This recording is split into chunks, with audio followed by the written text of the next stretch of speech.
इलाका भी हमारा धमाका भी हमारा अशा पद्धतीचं वक्तव्य आदित्य ठाकरे यांनी ठाण्यात केलं होतं आणि त्यांनाच प्रत्युत्तर म्हणून आता युवा सेनेच्या वतीने त्यांना प्रत्युत्तर बॅनरच्या माध्यमातून देण्यात आलेलं आहे। ठाण्यातील कॅडबरी जंक्शन रेमंड मैदान या ठिकाणी राज्यस्तरीय युवा सेनेचा मेळावा होणार आहे आणि याच ठिकाणी ठाण्यामध्ये त्यांच्या विरोधात या ठिकाणी बॅनरबाजी करण्यात आलेली आहे। ठाण्यामध्ये नका भाषण झाडू, युवा सेनेने ठरवले तर वळीत येऊन पाडू अशा पद्धतीचा बॅनर या ठिकाणी ठाण्यातील कॅडबरी जंक्शन या ठिकाणी झळकताना पाहायला मिळत आहे आणि याच बॅनरकडे सर्वांचं लक्ष देखील वेधत आहे।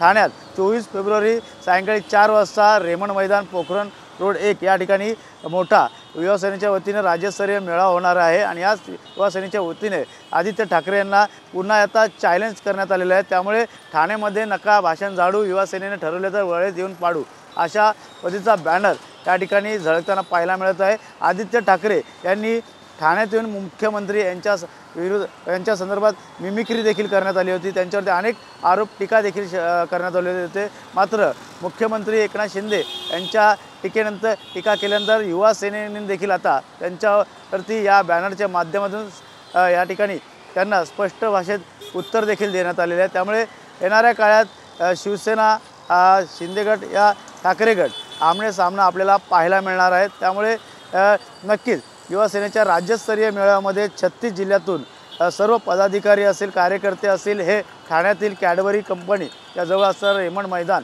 या ठिकाणी येणार आहे। 24 फेब्रुवारी स्वतः मुख्यमंत्री या ठिकाणी युवा सेनेला संबोधणार आहे आणि याच ठिकाणी पुन्हा मुख्यमंत्री हे कशा प्रकारचे निशाणा साधणार हे देखील पाहणं गरजेचं राहणार आहे। मात्र युवा सेनेची वाढती ताकद बघता ठाण्यात देखील मोठ्या प्रमाणे या ठिकाणी राज्यस्तरीय मेळावा ठेवण्यात आलेला आहे। त्यामुळे येणाऱ्या निवडणुका, लोकसभा निवडणुका पाहता या ठिकाणी युवा सेनेला कशा प्रकारचा कानमंत्र या ठिकाणी मुख्यमंत्री देणार हे देखील आता पाहणं गरजेचं राहणार। त्यामुळे हा जरी बॅनर या ठिकाणी झळकताना दिसत असला तरी दुसरीकडे येणाऱ्या निवडणुकीत कशा प्रकारे युवा सेना काम करेल हे देखील पाहणं गरजेचं राहणार आहे। त्यामुळे दिनेश दिवेसह गणेश थोरात, TV9 मराठी, ठाणे।